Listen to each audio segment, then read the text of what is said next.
can talk comics, eat pizza. As always, I'm having Okay, a cup of tea. I'll let you. What about you? Oh, I'm having water, which I know you're upset, but I think I thought about it, and it's tea, but it's cold.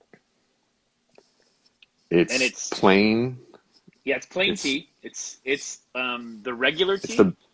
right. It's the base ingredient for tea. Basically, I've gone back and forth to, in the Group of Seven comic series, we've talked back and forth about how, next, Peregrines obviously is the next one coming storyline, but we've also talked about, we like to think ahead. We like to think about stories that may come in the future. Of the 7 characters from Group of Seven, those soldiers, only one of them doesn't come back from the First World War, actually dies in 1918, and that's John McCrae, who's the central character of the book. And so I've always thought about how to end his life in our comic book series, in a way that responds to how the things that we, the things that we've set in motion, also the tone of the book, the kind of scenarios that we're already talking about, a bit of the ridiculous, a bit of the fun, the action adventure, but how best to approach it. And anyway, so I was thinking, I was walking my dog and I was thinking about that again, just how to frame it. And I believe, I don't know how this will end up, but started kind of putting together some thought towards that event being the prologue for the next series after Peregrines. So it starts with it's almost a year later from the events of Group of Seven, almost a year later from the events of Peregrines. And here we have this character who the protagonist in the first book, meeting his demise, having access to the official story or even the data or the records or the information, like having that sense of formality, but then playing with the unknown, playing with the what if, playing around in those spaces, and how much that's brought us so much room for creation as well as just personal joy, which then is fed back into the book. And again, I think that's a thing I always talk about is finding joy in the work. Okay, so I know you've been active creatively, at least every day. Every day you've been pumping out. So why don't you talk about that? Originally, it was just starting out as trying to do a drawing a day just to warm up, doing like redrawing the death of Superman, which it's been done. I mean, 93 or 94, DC put out, the death of Superman in several issues, but there's one final issue, Superman 75, and the guys at Cartoonist Kayfabe on one of their episodes were critiquing the layout, saying that the storytelling didn't quite match the way the pages were designed. It didn't do as good a job as it could have done, not in terms of Dan Jurgens' skill at drawing or Brett Breeding's finishes, but just the overall storytelling aspect. So I took it as an opportunity for me to try to retell the story and flex the storytelling muscle. Like, okay, here's a moment. How do you tell this in one panel? It's all splash pages. The whole thing is splash pages, which means one drawing per page. So I thought it'd be a good way to warm up. Is it Sorry, really? go ahead. I have not read Death of Superman. Neither have I. I can't find it. It's somewhere. I either loaned it to someone or whatever. I thought I loaned it out, and I just don't know where it is. I was going to ask you if you. Hey, everyone on the internet, if you have my copy of The Death of Superman, please let me know, because I look over the same shelves around my house over and over looking for this book, hoping it's going to just turn up. So yes, the entire Superman 75 is a full-on. It's a single comic. Every single page is a splash page. Every single page is a splash page. Scott's saying there was an issue of Sin City by Frank Miller that's also a splash pages. And considering that his graphic scope, Frank Miller's that is, I'm not surprised that he would do something like that, because his splash pages in Dark Knight Returns are gorgeous. So I'll have to track that one down. Thank you, Scott. So yeah, Superman 75 is all splash. So I've been doing a page a day, thinking, what, it'd be kind of cool if I could do it. And then by the end of the month, I've laid out another comic. By the end of the month, you've redone Death of Superman. There intentionally was supposed to be layout sketches, but as I got further into the month, the sketches started getting a little further along. And I'm rushing. I'm not spending any time correcting things. And I started eventually getting to ink, and I would just rush my inks, like draw fast with high energy. It's not the style of Group of Seven. It's not a style I usually get to draw in. So I'm attacking the page with just some enthusiasm and some energy. And then all of a sudden, as the month went on, I was getting further and further into how many hours I could spend because my kids are getting more independent. And I was also getting faster at bringing pages to completion. I did some digitally lettered and I did some hand lettering for fun. But again, I'm not putting out the ruler. I'm not getting straight lines. I'm honestly, it's just play, and it's just some exercise. Second thing, there's a not so secret. I won't drop the name, but there's a not so secret international collaboration between cartoonists based around a particular publisher and a particular and a grand design approach to that publisher's titles from the 90s. So there is a cartoonist, well-known cartoonist named Ed Piskor, also from Cartoonist Kayfabe, who made X-Men Grand Design, and it was this idea of like taking the narrative of X-Men and telling it in one tale as if there was a grand design to it, which of course there wasn't. Him and his Kayfabe collaborator Jim Rugg put out a challenge. Hey, fan base, why don't you guys go do that? And the fan base said, okay, and they gathered on the interweb, and I got pulled in happily. And so I have some artwork going in that. Yeah, there's an article that you and I are hopefully working on together. Oh yeah, there's that too. There are 3 stories we haven't even started working on. I know. That I'm completely determined we have to do. You know that. Sure. Yeah, and I'm on board. I mean, I'm on board this crazy comics train. You know. Speaking of trains, spoiler alert. Trains. You like to push me storytelling wise. I like to push your boundaries. And it's good. It's healthy. It's healthy. I feel the same way about writing scene when I like to try and the next series, Peregrines, is just going to expand that, expand the adventures, expand the location, expand the geography, expand all of that, which I'm really excited for. And but I really enjoy the challenge of, like, say I was writing issue 10 or the 4th part of the series, and like, where haven't we gone? Right. Whether it's geography, whether it's tone. We'll say that the Arctic does not come into play in Peregrines, but yes, other Canadian locations certainly do, which is really exciting because we spent all of Group of 7 in Europe and a little bit in South Africa. Right. That was challenging. I bet it was. Because there were trains. There were trains. There were trains. There were box cars, and yeah, that was, again, as a beginner, it's stressful. Totally. But now I feel much more comfortable tackling it. And so I'm excited to bring elements of Peregrines in Canada. I'm excited to have that in the comic book. Again, and that goes back to the sense of play, like playing within the medium and trying out new things that will absolutely shift the tone or the mood of the panel, the scene, the book. And so it's absolute fun time to go in there and just kind of play around. For sure. So you haven't watched WandaVision episode 3 yet? Yes, I have not watched it. Today I will watch episode 3. I'm looking forward to hearing what you thought.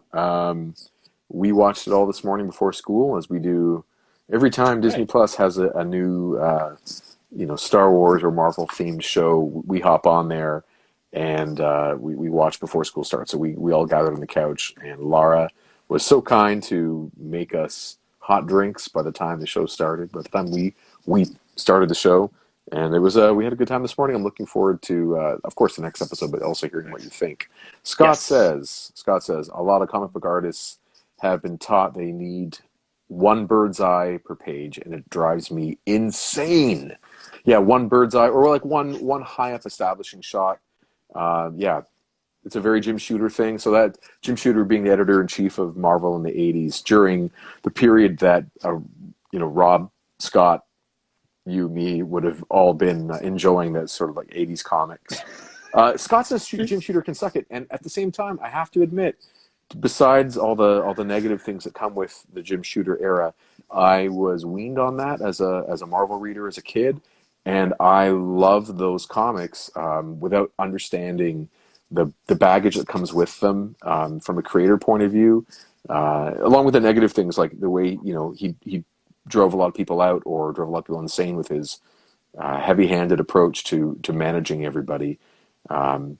Those comics were a lot of fun to read, and they might be, for some people, they might be like maybe the second best era for Marvel Comics, given that like the Stan Lee, Jack Kirby, Steve Ditko era being the peak of the brand. But those 80s books, I mean, that's Daredevil and X-Men, and for me, G.I. Joe and Alpha Flight. Like a lot of stuff there was really was great. I loved it. That Spider-Man story with Kraven's Last Hunt, that's Jim Shooter era. Like there's a lot of really cool stuff that went on then. So good and bad. At the same time, Marvel did really well financially during Jim Shooter's time. It's, I don't want to go too far with like the Margaret Thatcher comparison in terms of thinking about economics first and national prosperity or the business prosperity. But sentimentally, I like that era. I like those books. This week, I've been reading Jeff Lemire's Sweet Tooth, The Return.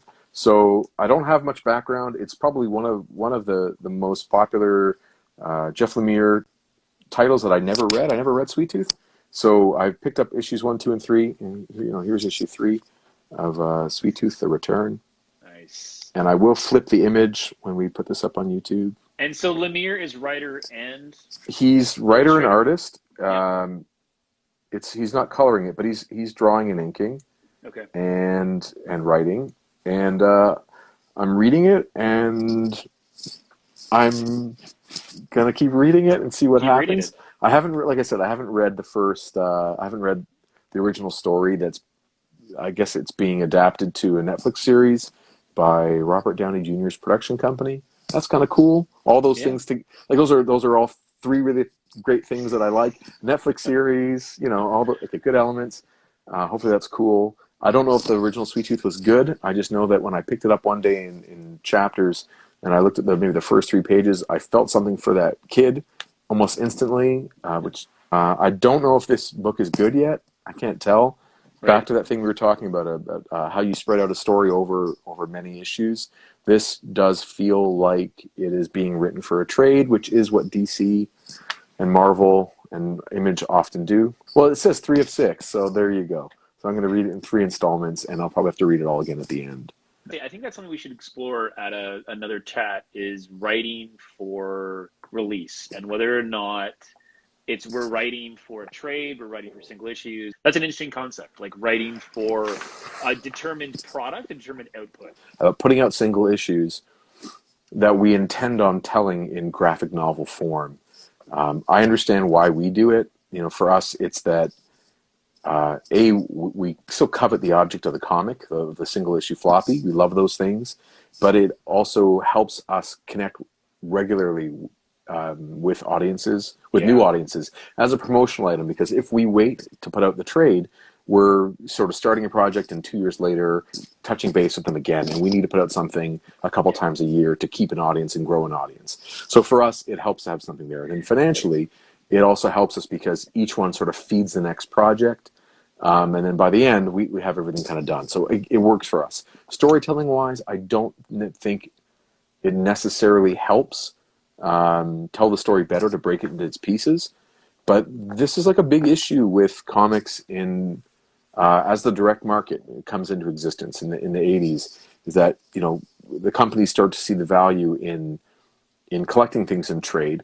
For a long time, there was very little actually on the shelves in bookstores that were originally put out in single issue form, other than things like Watchmen, which were has been a perennial seller in bookstores ever since the direct market had access to Watchmen. But what eventually happened is so many writers, like novelists and screenwriters, would come dabble in comics, and the form that they're going for is that long form storytelling. Yeah. And they're putting out, they get a monthly assignment, but they're really thinking about the 6 issue trade, which is 6 months. They're telling these longer stories that should not be broken into these 6 individual installments in terms of the spirit in which the story is being told. So we get a real, it's maybe a bit of a problem with a lot of stories that are out there where you get nothing. from reading 22 pages of story. Like there's no impact. You need multiple issues to understand any of it. And I really miss those days of reading like those G.I. Joes where each issue was a complete story. That felt really cool. End. Yeah. And there's a real craft there. And like the old Marvel stuff too. It was all, when there was a two-parter, it's like, oh my God, this is intense. There's going to be, I got to wait a whole month to find out what's going to happen. How's Thor going to, get his hammer back or whatever it is. Right. Because the spell is broken. I mean, whatever. So, but he made it snow. So, so I get both sides of the value of doing some of these broken up long form stories in single issue. The craft was broken by the loss of the newsstand. We're going to assume it's Robert. Totally. The newsstand as the place where you'd go get your monthly comic. You never know if it's even going to be there because the newsstand is not a reliable place to buy comics back in the day. But if you could go and find your next issue, the loss of that is the way that we purchase comics has changed the way that the storytelling has happened. And is it better or worse? Hard to say. Segue, because I know that we're looking at the time here, and I did propose that idea for a next episode, but that's cool. We can still talk about it. I'm currently reading not a comic. I'm currently reading War: How Conflict Shapes Us, and this is by Canadian British historian Margaret MacMillan, one of the more famous Canadian historians. She's currently, I think she's at Oxford right now. Anyway, fascinating stuff about just how the study of war, the analysis of conflict needs to be inserted into alongside all the other studies that we do, whether it's social, economic, political, all those kinds of things. And often it's a challenging subject. Balances a line between glorification and nobility of act during wars, all these different kinds of things. But anyway, so it's a good get your teeth into it, historical, political analysis, and her stuff is great. So the Tragically Hip Man Machine poem, I think is beautiful, just beautiful. Nice. Sarnia, You've Been on My Mind. Oh my God, have you heard that song? I have. Oh, so good. And I what about you? I agree with you. I went through a period of time where the hip was not on my radar. I went through a period of time in my life where growing up in southwestern Ontario, where the hip was the radar, and then every party, every cottage weekend, every whatever we want to insert in there. It's like a default, right? Yeah, but then went away, and I found that Man Machine poem was a fantastic list. I've been listening to on repeat because I heard a cover of it, and then I went back to the original. Tim Hardin's Reason to Believe, which Rod Stewart. Stewart is that's the famous cover, but I heard a 2021 cover, and I heard it, and I think, I really want to listen to the original.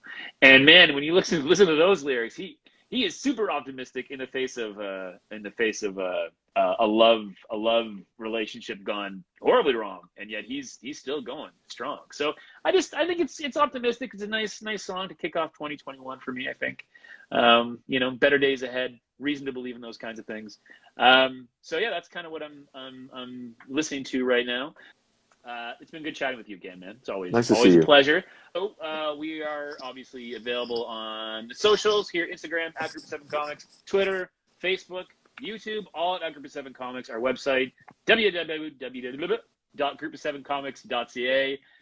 You can order our stuff from there. We're also available digitally on the Comixology platform and the Spinwiz platform, as well as our Gumroad store as well, where you can just type in Group of 7 Comics and get to us as well.